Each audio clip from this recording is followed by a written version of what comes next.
ओम गुरुर्ब्रह्मा गुरुर्विष्णु गुरुदेवो महेश्वरः गुरुः साक्षात् परब्रह्म तस्मै श्री गुरवे नमः। ओम कृष्णाय वासुदेवाय हरये परमात्मने प्रणतक्लेशनाशाय गोविंदाय नमो नमः।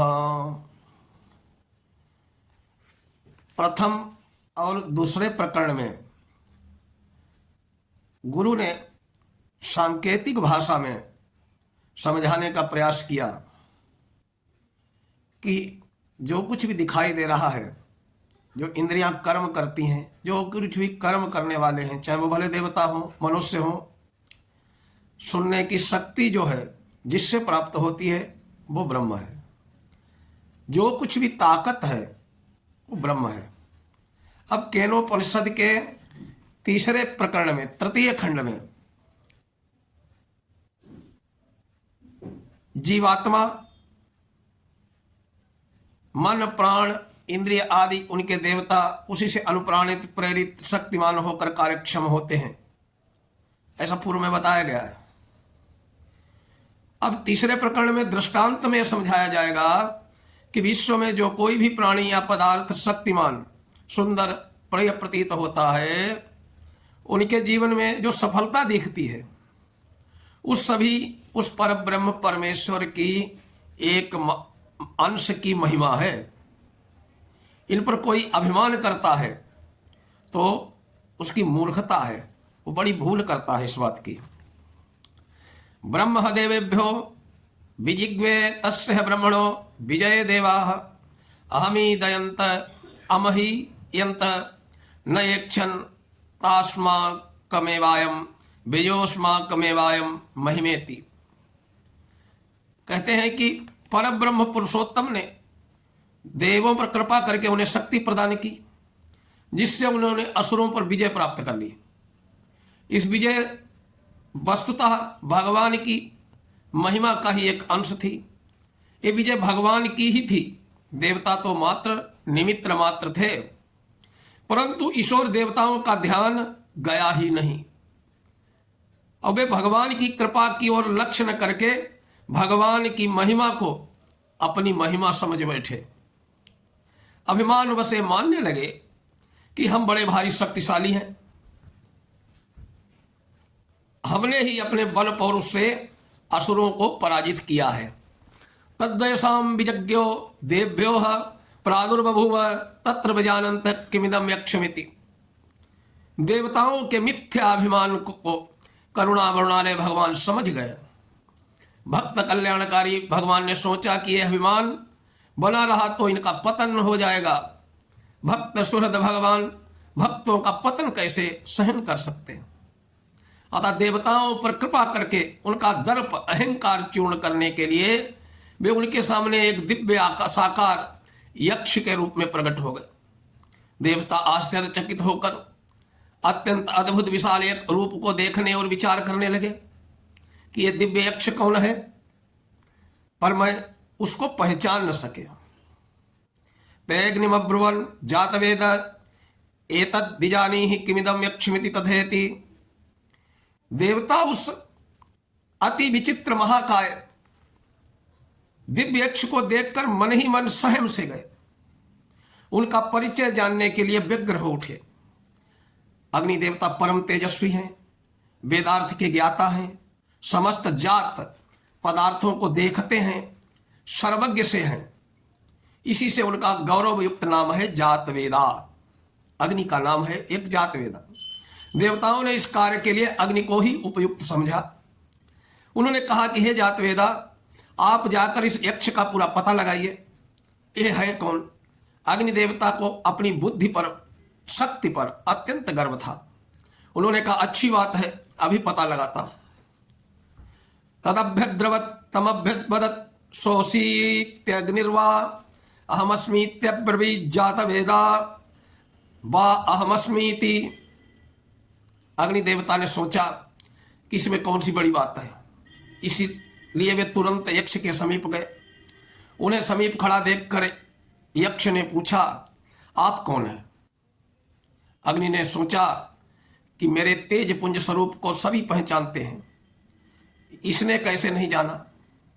अतः उन्होंने तमक कर उत्तर दिया, मैं प्रसिद्ध अग्नि हूं, मेरा ही गौरवमय और रहस्यपूर्ण नाम जातवेद है। यक्ष रूपी ब्रह्म पूछने लगे, तस्मिंस्तोयि किम वीर्यमिति अपि दग्गुं सर्वं तदेयम दधेयम यदिदम पृथिव्यामिति। अग्नि की गर्भोक्ति सुन करके ब्रह्म ने अनजान की भांति पूछा कि अच्छा आप अग्नि देवता हैं और जातवेदा अर्थात सबका ज्ञान रखने वाले भी आप ही हैं।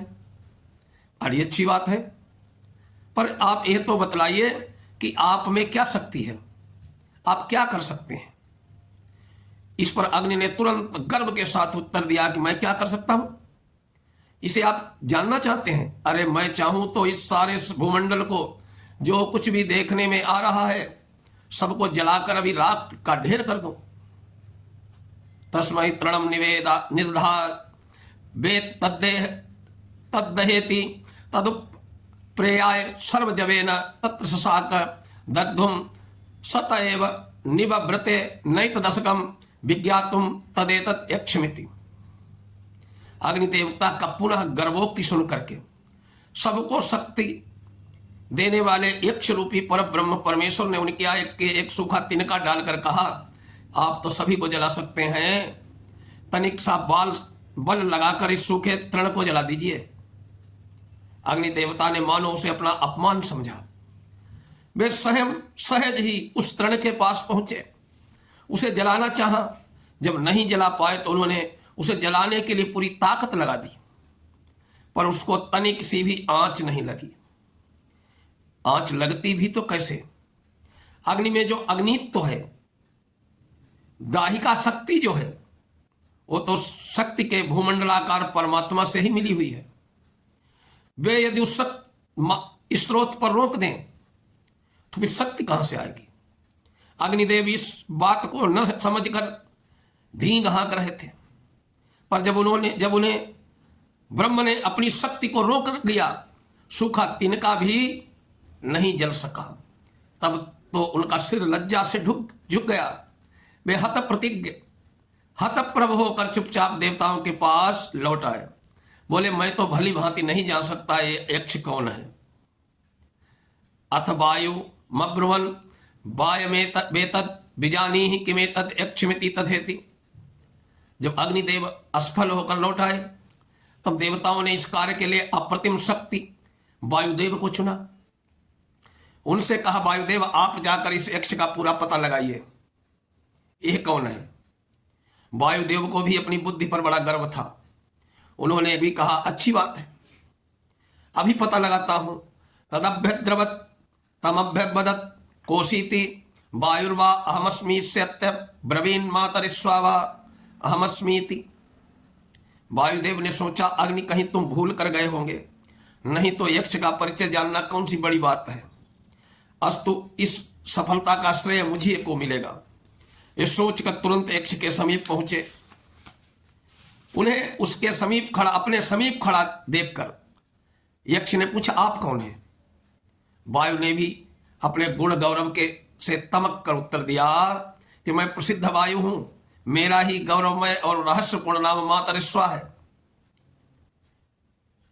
यक्ष रूपी ब्रह्म ने कहा, तस्मिंस्तोयि किम वीर्यमिति अपि दग्गुं सर्वमाददीयम यदिदं पृथिव्यामिति। वायु की ही भी वैसे ही गर्भोक्ति सुनकर ब्रह्म ने इससे भी वैसे ही अनजान की भांति पूछा, अच्छा आप वायु देवता है। मातरिस्वा अंतरिक्ष में बिना ही आधार के विचरण करने वाले भी आप ही हैं। बड़ी अच्छी बात है, पर ये तो बताइए कि आप में क्या शक्ति है, आप क्या कर सकते हैं। इस पर वायु ने भी अग्नि की भांति सगर्व उत्तर दिया कि मैं चाहूं तो इस सारे भूमंडल में जो कुछ भी देखने सुनने में आ रहा है सबको बिना आधार के उठा दूं, उड़ा दूं। तस्मै तृणम निदधा वेत दादत स्वयति तदुप्रप्रेयाय सर्वजवेन तत्र ससाका दातुम सत एव निवृते नैतदशकम विज्ञातुम तदैतत् यक्षमिति।